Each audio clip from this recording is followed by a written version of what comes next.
ഈ ഷാരൂഖ് മേനോൻ ഇപ്പം നമ്മുടെ ഇന്റർവ്യൂവിൽ വന്ന സമയത്ത് തന്നെ ഇവിടെ ചായ കുടിക്കുന്ന ചേട്ടൻ ഉൾപ്പെടെ ഡയറക്ടർമാർ വരെ എല്ലാവരോടും സംസാരിച്ച് ചിരിച്ച് അങ്ങനെ ഒരു ചിരിക്കുട്ടിയായിരുന്നു പണ്ട് മുതലേ. ഞാൻ ശരിക്കും ഇപ്പൊ നമ്മുടെ ഫീൽഡിലാണ്. ഇപ്പൊ ഞാനിപ്പോ താഴെ ചായ ഉം, ഉം, ആ ചേട്ടനെ യാദൃച്ഛ്യമായിട്ട്, കാരണം ഞാൻ എന്റെ തുടക്കത്തിൽ കണ്ടിരുന്ന ചേട്ടനാ. ഉം. അപ്പൊ എനിക്ക് സത്യം പറഞ്ഞാൽ ഭയങ്കര സന്തോഷം, കാരണം കുറേ വർഷങ്ങൾക്ക് ശേഷം ഞാൻ അദ്ദേഹത്തിനെ കാണുന്നു.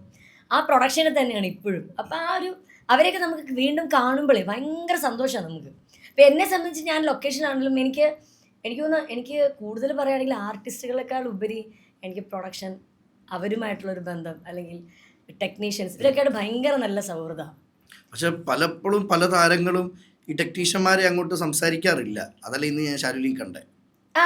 അത് ഓരോരുത്തരുടെ സ്വഭാവ രീതിയായിരിക്കും. പക്ഷെ എന്നെ സംബന്ധിച്ച് എനിക്ക് അവരോടൊക്കെ, അതുകൊണ്ടാണല്ലോ അവരാണ് അതുപോലെ തന്നെ പിന്നെ ഞാൻ കണ്ട ഒരു പോസ്റ്റ് പ്രൊഡക്ഷനിൽ ഒരു ചേട്ടനും, ആക്ച്വലി പേര് മറന്നുപോയി. പുള്ളിക്കാരനൊക്കെ ഞാൻ തുടക്കം കണ്ടു. അവരൊക്കെ എനിക്ക് ഇപ്പൊ കാണുമ്പോൾ അയ്യോ എന്ത് സന്തോഷം, കാരണം കുറെ ഗ്യാപ്പിന് ശേഷമല്ലേ കാണുന്നത്. അപ്പൊ ഇവരൊന്നും ഞാൻ സത്യം പറഞ്ഞാൽ അങ്ങനെ മറക്കാറില്ല. നമ്മൾ പണ്ട് തൊട്ട് വർക്ക് ചെയ്തവരൊക്കെ ഇപ്പൊ കാണുമ്പോൾ എനിക്ക് ആ ഒരു സ്നേഹം, നമ്മൾ വിളിക്കാറില്ല, എന്നാലും കാണുമ്പോൾ ഭയങ്കര സന്തോഷമാണ്. ഈ പണ്ടൊക്കെ അമ്മമാരും പറയുന്നൊരു പഴഞ്ചൊല്ലുണ്ട്, കൂടുതൽ ആരെയും അടുത്ത് വെക്കല്ലേ, എല്ലാവരോടും ഷെയർ ചെയ്യല്ലേ. ഒരു പൊട്ടിപ്പെണ്ണായിരുന്നു ഷാരൂഖ് മേനോൻ ജീവിതത്തിൽ. അതായിരുന്നു. ഇപ്പോഴും വലിയ മാറ്റമില്ല. അത് സുഹൃത്ത് എന്നോട് പറഞ്ഞു, ഇപ്പോഴും വലിയ മാറ്റമൊന്നുമില്ല, പൊട്ടിപ്പെണ്ണ് തന്നെയാണ്. ഈ പൊട്ടിപ്പെണ്ണ് ആയതുകൊണ്ട് ജീവിതത്തിൽ ഒരുപാട് നഷ്ടങ്ങൾ സംഭവിച്ചിട്ടുണ്ടോ? ഉണ്ടല്ലോ, ഉണ്ട്, ഉണ്ടായിരുന്നു.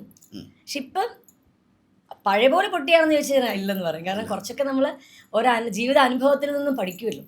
ജീവിതാനുഭവങ്ങളുണ്ട് ഒരുപാടുണ്ടല്ലോ. അതിൽ നിന്നെല്ലാം പഠിച്ചൊരു വലിയ പാഠം എന്തായിരിക്കും?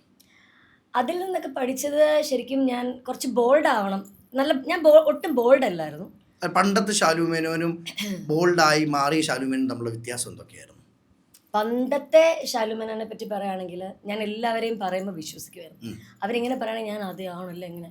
അപ്പോൾ അങ്ങനത്തെ ഒരാളായിരുന്നു പണ്ട്. ഇപ്പം പിന്നെ ഞാനൊരു 1-2 പ്രാവശ്യം ഒന്ന് ചിന്തിക്കും. ചിന്തിച്ചിട്ട് ഞാൻ ഇപ്പം സംസാരിക്കുന്നതാണെങ്കിലും ഒരാളെ മനസ്സിലാക്കാനാണെങ്കിലും ഇപ്പം ഞാനൊന്ന് കുറച്ചൊക്കെ ഒന്ന് പഠിച്ചിട്ടുണ്ട്.